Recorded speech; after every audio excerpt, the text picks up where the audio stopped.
वक्त आपको बता दें, नेतन्याहू ने ईरान पर हमला लाइव देखा है। कमांड पोस्ट विंग में मौजूद थे नेतन्याहू जिस वक्त ये हमला हो रहा था। और साथ ही साथ रक्षा मंत्री योव गैलेंट भी नेतन्याहू के साथ मौजूद थे। इजरायली सेना की पूरी कार्रवाई को मॉनिटर कर रहे थे, देख रहे थे, एक एक मूव पर उनकी नजर थी।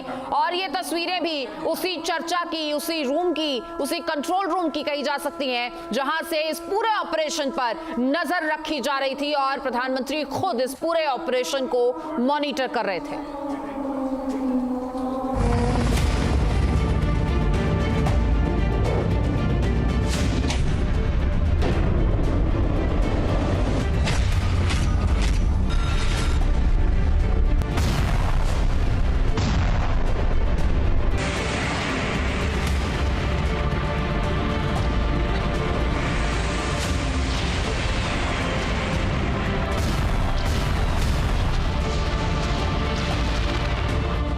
ईरान पर इजराइल का काउंटर अटैक।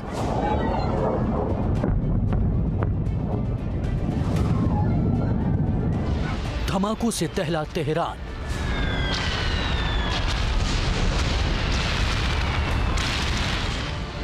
एक अक्टूबर के हमलों का लिया बदला।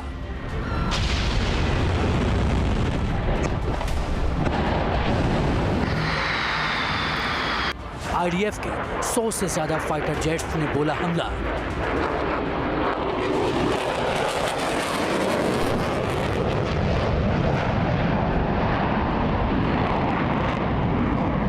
इजराइल के हमले से ईरान में कई जगह ऐसे ही धमाके हुए।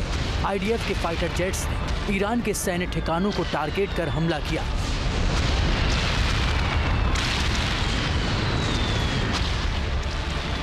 अचानक हुई इस स्ट्राइक के बाद ईरान में अफरा तफरी मच गई। हर तरफ सायरन बजने लगे और दहशत फैल गई। इजराइल के हमले के बाद तेहरान के आसमान में कुछ इस तरह का मंजर देखने को मिला।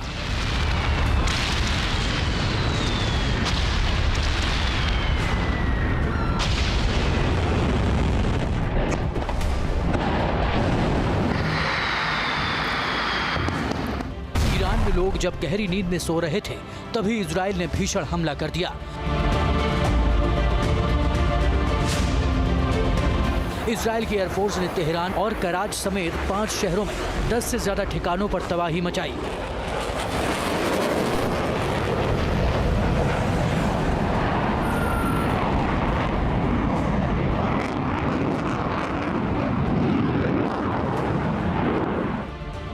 इजराइल के इस हमले में आईआरजीसी की राशिद स्ट्रीट बिल्डिंग में जबरदस्त आग लग गई। आईआरजीसी की जिस बिल्डिंग को निशाना बनाया गया वो राशिद स्ट्रीट 154 में मौजूद है।